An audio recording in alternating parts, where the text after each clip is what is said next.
Salut ton frère, ta soeur, dis-lui, tiens de l'espérance.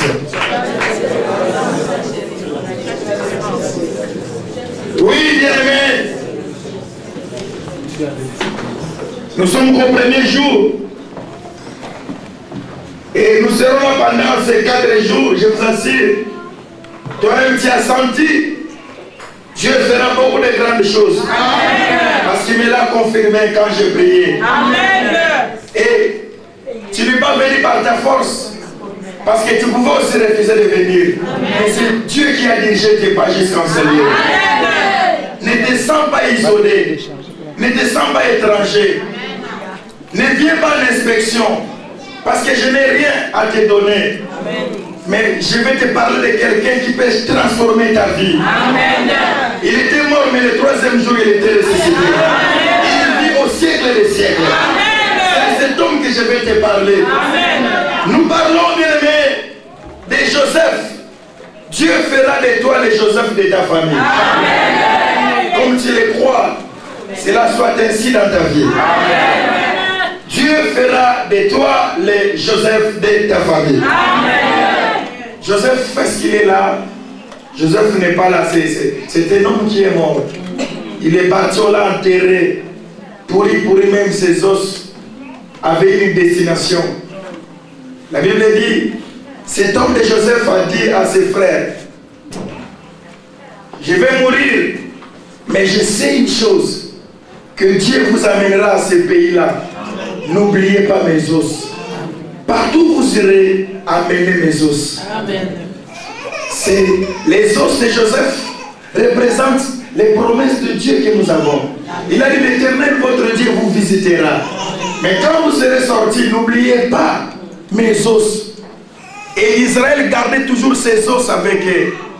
Et ils attendaient l'accomplissement de cette parole. Amen. Et quand Dieu les a libérés, ils ont amené ses os. C'est pour te dire, mon frère, ma soeur, toi qui m'écoutes, tout ce que tu as parlé dans ta vie, ça va se réaliser. Amen. Et ça s'accomplira toujours dans ta vie. Genèse chapitre 37. La Bible dit, excusez-moi, je vais courir pour permettre de confirmer Satan. Ce n'est que le premier jour, c'est une introduction. Nous sommes là, ne vous en faites pas, pendant ces 4 jours. Jacob habita dans le pays de Canaan, où son père avait séjourné. Et voici la postérité de Jacob.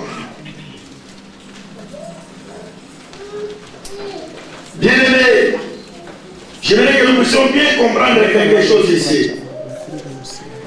Dans toutes nos familles, bien-aimés, quand il faut présenter une famille, on doit d'abord commencer par l'aîné, jusqu'au plus petit. Amen. Mais ici, la Bible nous montre quelque chose qui doit nous tiquer. Au lieu de commencer avec ses grands frères, il y avait les rubins. Mais la Bible dit, voici la postérité de Jacob. Maintenant on dit, Joseph, âgé de 17 ans. Âgé de combien de 17 ans. On commence à décrire cette famille. Au lieu qu'on commence au grand frère, mais on commence avec les derniers. Ça c'est très important, bien aimé.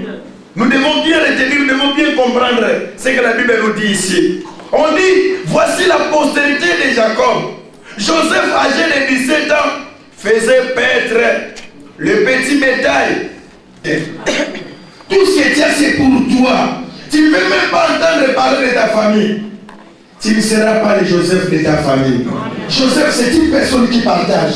Il a les soucis, il a la compassion de sa famille. Et cela a commencé, ne fût-ce qu'avec les brebis. Une personne qui est Joseph bien aimé, bien que ça peut être des simples animaux, mais tu vas voir même les chèvres. Si vous avez même un petit chien là, la personne là aura même la tendresse envers ces chiens là.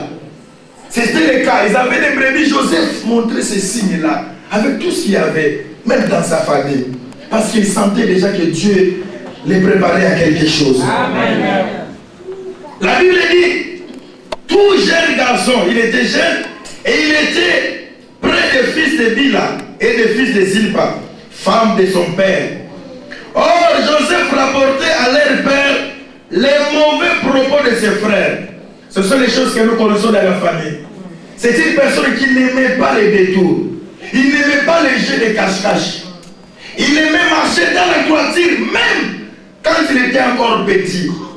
Il ne voulait pas que ses frères critiquent la famille. Il y a d'autres personnes, il peut même critiquer sa propre famille.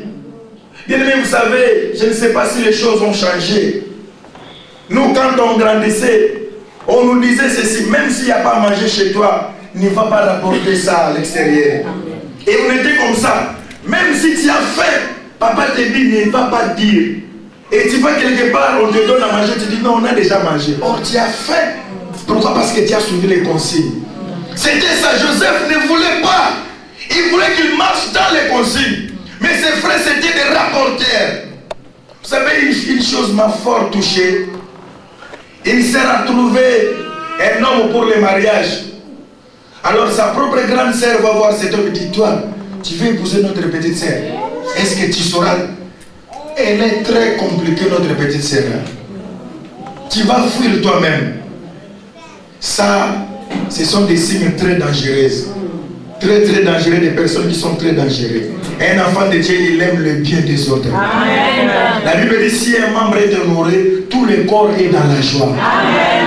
Amen. Amen. Si je mange, le bien ne va pas dire pourquoi tu donnes toujours à la bouche. Parce que le goût a été donné à la langue se trouve à la bouche. Le bien, toi, attends-toi ton tour. Quand il faut marcher, tu vas nous faire marcher. Amen. Et ne sois pas jaloux envers la bouche parce que c'est lui qui reçoit tout.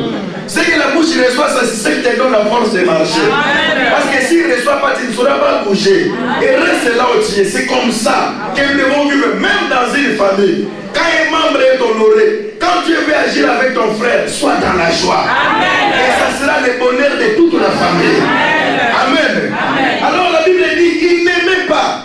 À partir de ces comportements, la Bible dit au verset 3, Israël aimait Joseph plus que ses autres fils. Parce qu'il avait eu dans sa vieillesse. Et il lui avait fait une tunique à multiples couleurs. Je ne suis pas là pour parler de tuniques. Mais je vous parle seulement de lui-même, la personne. Amen. Sinon, vous pouvez parler de ces tuniques. Pourquoi la signification de ces multiples couleurs? Amen. Amen. Ses frères virent que leur père l'aimait plus que tous. Ils le prirent en haine et ne pouvaient lui parler avec amitié. Alors, prenons maintenant l'état actuel. Nous sommes des parents. Est-ce que nous devons montrer aux enfants, où nous pouvons pointer un enfant, dire aux autres que j'aime seulement celui-ci? Ce qui est écrit dans la Bible, c'est pour nous donner une leçon. Parce que si ses frères étaient devenus ses ennemis, pourquoi? Parce que son père les plaçait toujours devant. Amen. Ça va créer une jalousie. Tu es parent, quand il faut parler, parle de tous les enfants. Amen. Mais toi aussi, tu es enfant, accepte aussi la grâce de l'autre. C'est comme ça que nous devons vivre avec Dieu. Amen. Mais quand tu es parent, pour garder, parce que l'amour que le papa portait avec Joseph, c'est ce qui a fait qu'il soit haï de ses frères. Pourquoi seulement lui? Pourquoi seulement elle?